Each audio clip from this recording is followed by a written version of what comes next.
Hey guys, welcome to another video. If you're new here, please go ahead and hit the subscribe button. And for everybody else, thank you guys so much for coming back. In today's video, I will be talking about something that I wish I knew when I just came to Japan, and hopefully it can help everybody. So if you're looking for a very cheap and quick way to get a Japanese driving license, stick around. So many people, when they come to Japan for the first time, they're able to drive for 1 year as long as they have an international driver's permit. But after that year, they have to switch over to a Japanese driving license. There's some persons who their countries don't have any kind of deals or agreements with Japan, and so it's a lot more expensive and it's a lot more troublesome getting a Japanese driver's license. I would know because I've tried. It was kind of stressful, but then I found out about something else that I'm happy I found out about it. And now I'm on my way to getting my Japanese driver's license.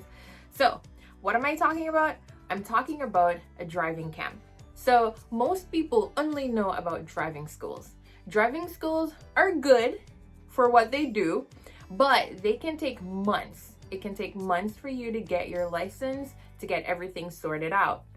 With a driving camp, you can have your license within 2 weeks. So like the name suggests, it's a camp, right? So the school provides housing and it's all the things you need to learn that are packed into a 2-week intensive program. I'm gonna tell you more about that. I have my trusty laptop here. So if you see me looking down, that's why, because I have all the information that I've gathered and I'm gonna share it with you guys.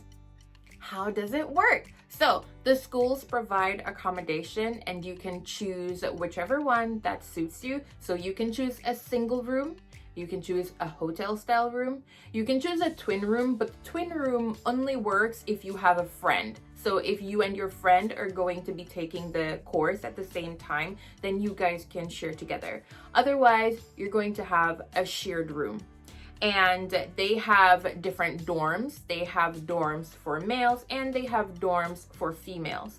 Now, some places provide food and others don't provide food. Or you can choose. So if they do provide food and you don't want it, you can choose to get your own food. So it depends on your preference, but that's something you can decide once you're going through. And all of this affects the cost of the place. Also, when you're choosing a camp, you will not be able to stay in the same prefecture. So if you live in the prefecture, you won't be able to do the camp there. And when I was doing my research, a lot of these schools, they were promoting exploring the city or the prefecture that the school is located in. So I think that's part of their effort to get people to travel and see things. Now, when you have lessons every day, they include theory and practical, and it's a very intensive course, so it will be many hours of studying. So a tip I was provided with is that I should work on my Japanese a little bit more, because even though I found a place that had English tests, I was advised that all the lessons are going to be in Japanese, and if I'm not able to communicate in Japanese, then I could possibly fall behind. So that's something I would advise for you guys, to be able to communicate in Japanese, so that will make things easier for you. You may find a school that has English lessons, but I'm not sure if that will be cheap, and I'm not sure if that will be something that is easy to find. So fingers crossed you can find it, but otherwise work on your Japanese. So that's what I'm currently doing.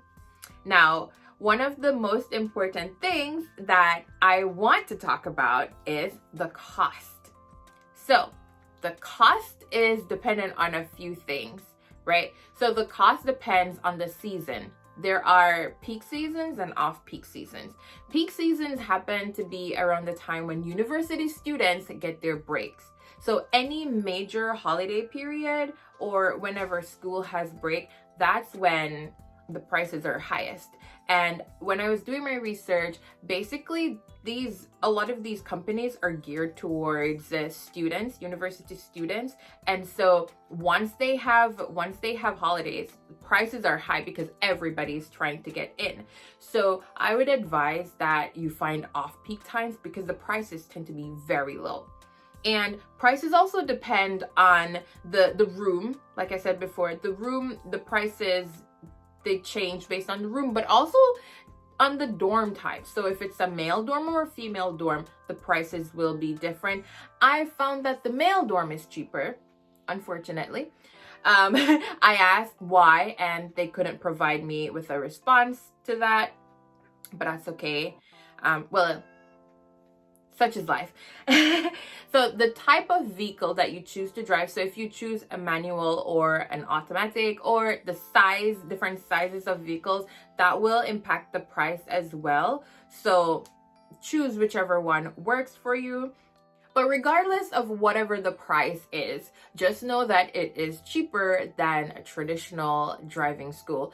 When I was doing my searches, I found that the prices started as low as 160,000 yen. But of course, the price could be impacted by different factors. So once you're doing your search, you may see the price jump a little bit. But if you choose a good time and all your requirements are nice, I'm calling it nice, but if you make your choices, you can adjust the price based on your choices. So whatever your choices are, that is going to be aligned with the price, right?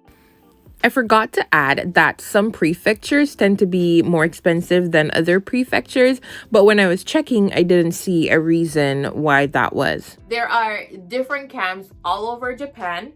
And there are many different companies, there are many different services that offer the service online. Just go online, Google driving camps, and you'll be able to get all the information. Please do your checks. And some places offer discounts. So if you bring a friend, you could get a discount. Or if you book within a certain time, they'll offer discounts. So please do all your checks to see if there is a school that is there for you. So here are some things that you will need to bring with you. So I'm reading the list off of my notes. So you're going to need your certificate of residence or an identification card. You can use either your health insurance card, your passport, your My Number card, and if you have a seal, bring your seal. And also bring your transportation receipt. So there are some schools that will reimburse your transportation fee to the driving school, so you'll bring that as well. That's good. I like that. So that's a good perk. And also you will need to prepare your own stuff because you'll be staying there for 2 weeks. Hopefully you pass on the first time. So you'll be staying there for 2 weeks. So you'll need your own toiletries and stuff. You can bring your own sleeping stuff like bed sheets or whatever. But these are things you can contact the facility to find out more about. Or if you're just picky and you want to bring your own stuff, that's okay too. There is one note, it's a good note, and if you don't pass the test the first time, you get one free try. So if you don't pass the first time, they will give you a free try, but then after that, you will have to pay once more to do the test. You won't pay the full fee, you will just pay the fee for the test to retake the test. Hopefully, you'll pass on your first try. If you don't pass on the first try, you will pass on the free try that you get. I hope this video was able to help everybody who needs it. If there's anything you have any questions about, feel free to ask me. Hopefully you found something interesting in this video or helpful in this video. Please don't forget to subscribe, like, comment, and share. Bye guys.